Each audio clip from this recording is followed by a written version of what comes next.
মাম্মামের এইমাত্র সকাল হলো। মাম্মাম ঘুম থেকে উঠেছে, মুখটা দেখো কাচুমাচু করে, মাঝে মাঝে একটু হাসছে, আবার একটু কান্না করছে। মাম্মাম একটু হাই বলে দাও।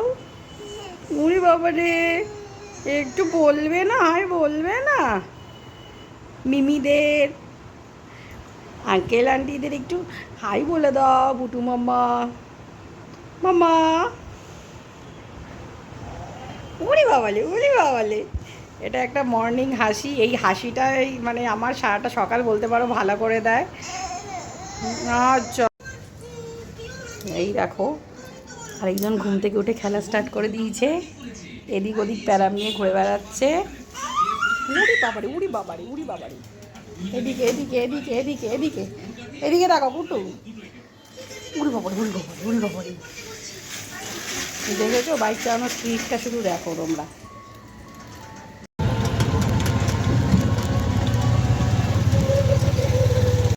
হ্যালো বন্ধুরা, আমি এখন যাচ্ছি, একটু বেরিয়েছি একটু দরকারে, একটু ব্যাংকের কাছেও যাবো, একটু মেশিনারি, একটা মিক্সি মেশিনটা একটু গন্ডগোল হয়ে গেছে, ওই কাজেও বেরিয়েছি।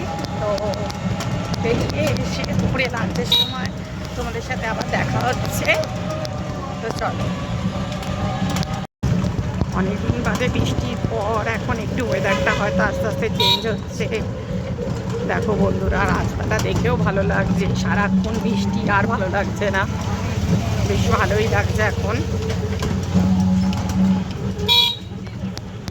হাই বন্ধুরা, অনেকক্ষণ বাদে আবার এলাম।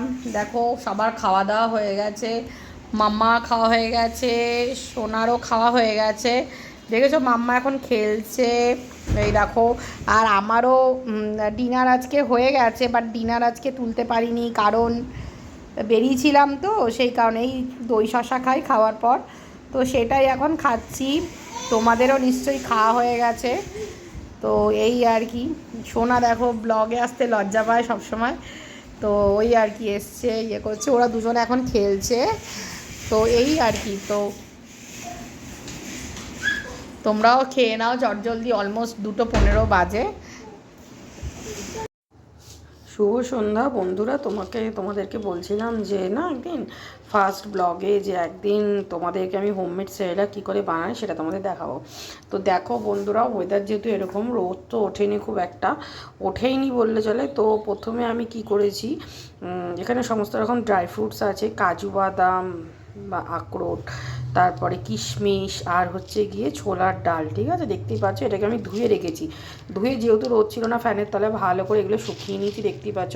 এবার আমি তাওয়া বা কড়াই যেটা তোমাদের কাছে থাকবে সেটা গরম করে নেওয়া হয়ে গেছে, নিয়ে এটাকে জাস্ট আমি শুকনো খোলায় ভাজতে হবে। এটাকে শুকনো খোলায় ততক্ষণই ভাজতে হবে যে যতক্ষণ না এটা ড্রাই হচ্ছে, ঠিক আছে? এটা ভালো করে মোটামুটি পুড়ে না যায়, এটা শুকনো খোলায় গ্যাসটাকে একটু মিডিয়াম টু লো আছে দিয়ে তারপরে তোমাদের এটাকে ভাজতে হবে। এটা ভেজে নিয়ে একটা ফাঁকা জায়গায় একটা কড়াই, কিছুক্ষণ কড়াই থেকে নামিয়ে একটা থালায় রেখে কিছুক্ষণ ফ্যানের তলায় রাখতে হবে, তাহলে জিনিসটা বেশ মচমচে হয়ে যাবে। দেখো বন্ধুরা, এটা শুকনো খোলায় ভাজা হয়ে গেছে, তোমরা আওয়াজ পাচ্ছ আশা করি, একটু মচমচে এই আওয়াজটাও বেরিয়ে গেছে। এটা পুরো রেডি হয়ে গেছে, শুকনো খোলায় ভাজা হয়ে গেছে এবং একটা হালকা স্মেলও ছেড়েছে, ঠিক আছে বন্ধুরা? তো এইটা আমার হয়ে গেল শুকনো কড়ায় ভাজা। দেখো বন্ধুরা, এটাকে ভেজে নিয়েছি, তোমরা আওয়াজে বুঝতে পারছো কতটা ক্রিস্পি হয়ে যায়। বাকিটা ফ্যানের তলায় রাখলে, এই যে গরমটা ঠান্ডা হয়ে গেলে, এটা ঠান্ডা হয়ে যাওয়ার পর তারপর এটাকে মিক্সিতে আমি ব্লেন্ড করব। নেক্সট আমি ব্লেন্ড করে নেব বন্ধুরা। আমরা এখন এখানে আছে আমার মাখানা, ওই একই পদ্ধতিতে আমি একটু মাখানা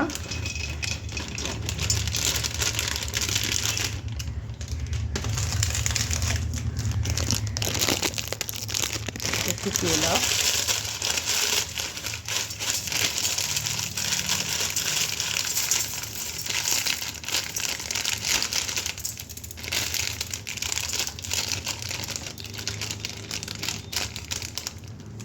এর মধ্যে মাখানা কেলগস দিয়ে দিয়েছি, আর দিয়ে দেবো এর মধ্যে একটু মুড়ি। আর অবভিয়াসলি যেহেতু বাচ্চার খাওয়া, তো চেষ্টা করবে মুড়িটা যেন যেই সমস্ত দোকানে ডাল ফাল ভাজে সেই সমস্ত দোকান থেকে নেওয়ার, তাহলে জিনিসটা ভালো হবে আমার মতে। তো মুড়িটা আমি দিয়ে দিলাম।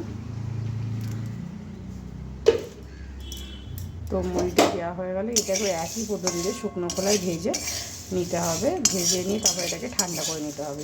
তারপর ওই আগের ড্রাই ফ্রুটস আর এই জিনিসটা একসাথে ব্লেন্ড করলেই তৈরি হয়ে যাবে আমার ঘরে বানানো সেরেলাক। এটাকেও দেখো একেবারে লো ফ্লেমে ধীরে ধীরে ধীরে ধীরে পুরো করতে হবে। 2-3 মিনিট করলেই এমনি ওটা পুরো মচমচে হয়ে যাবে মাখানা মুড়িটা। ঠিক আছে, দেখো বন্ধুরা, দুটো প্লেটেই আমি দুটোকে শুকনো খোলায় ভেজে রেডি করে নিয়েছি, ফ্যানের তলায় রেখে দিয়েছি। এবারে এইগুলো একটু 2-3 মিনিট থাকলে পুরোটাই মচমচে হয়ে যাবে। তোমরা দেখতেই পাচ্ছ এমনি পুরো। এই দেখো, তোমাদের একটা শুনিয়ে দেখাই এটা কতটা মচমচে হয়েছে। এই দেখো বন্ধুরা, পুরোটাই রেডি হয়ে গেছে। তো এই আর কি, এটা একটু ঠান্ডা হয়ে গেলেই আমি মিক্সিতে দুটোকেই ব্লেন্ড করে নেবো। এই দেখো বন্ধুরা, পুরো মচমচে হয়ে গেছে, এরকমই পুরো মচমচে হবে। তো এগুলো ঠান্ডা হয়ে গেলে দুটোই মিক্সিতে আলাদা আলাদা করে ব্লেন্ড করে মিশিয়ে নিলেই তৈরি আমার হোমমেড সেরেলাক। তো এই দুটোকে ঠান্ডা হয়ে মিক্সিতে ব্লেন্ড হয়ে গেলে দেন তোমাদের আমি টেক্সচারটা দেখাবো কেমন হয়েছে। দেখো বন্ধুরা, এইটা আমি মিক্সিতে ব্লেন্ড করে নিয়েছি। ওই মুড়ি মাখানার যে মিক্সিতে ব্লেন্ড করেছিলাম ওটা এবার এভাবে স্টেনারে ছেঁকে নেব। ঠিক আছে, তাহলে কি কোনো রকম কোনো মানে ইয়েটা থাকবে না, স্মুথ হবে পুরো একেবারে জিনিসটা, পুরো এই রকম জিনিসটা হবে। ঠিক আছে, দুটোই এইভাবে করে নেব, তারপর লাস্টে আসছি তোমাদের সাথে। দেখো আমার হোমমেড সেরেলাক রেডি হয়ে গেছে। এটা একেবারে ওই স্টেনারে ওটাতে ছেঁকে একেবারে দুটোকে মিক্স করে নিয়েছি, বাদাম গুঁড়ো আর ওই মুড়ি গুঁড়ো যেটা। এবার আমি কাচের কন্টেনারে রেডি করে নেব, ব্যাস হোমমেড সেরেলাক রেডি। আর বাচ্চাদের খাওয়ার যেহেতু, অবশ্যই চেষ্টা করবে তোমরাও কাচের জিনিসে রাখার। ঠিক আছে, রেডি আমার এই হোমমেড সেরেলাক। দেখো আমি বানিয়ে নিয়েছি এই যে হোমমেড সেরেলাক। দেখেছো কতটা পুরো নর্মাল ডাস্ট হয়েছে। এইরকমই করে নেবে তোমরাও সব বাচ্চাদের, যাদের বাচ্চা ঘরে আছে তারা। এটা অনেক হেলদি। চলো বন্ধুরা, রাত্রির হয়ে গেছে, অলমোস্ট 10:30 বাজে প্রায়। আশা করি তোমাদেরও ডিনার হয়ে গেছে, আমারও ডিনার হয়ে গেছে। দেখো মাম্মা এখন খেলা করছে এদিকে। তো চলো আজকের মতো এইটুকুই। আর যদি তোমাদের আমার ব্লগ ভালো লাগে তাহলে তোমরা obviously like, comment and share করো। আর অবভিয়াসলি চ্যানেলটা সাবস্ক্রাইব করতে ভুলো না। আগামী দিনে আরও চলে আসবো নতুন নতুন ভালো ভালো ভিডিও নিয়ে। তো ততক্ষণের জন্য ভালো থেকো। শুভরাত্রি।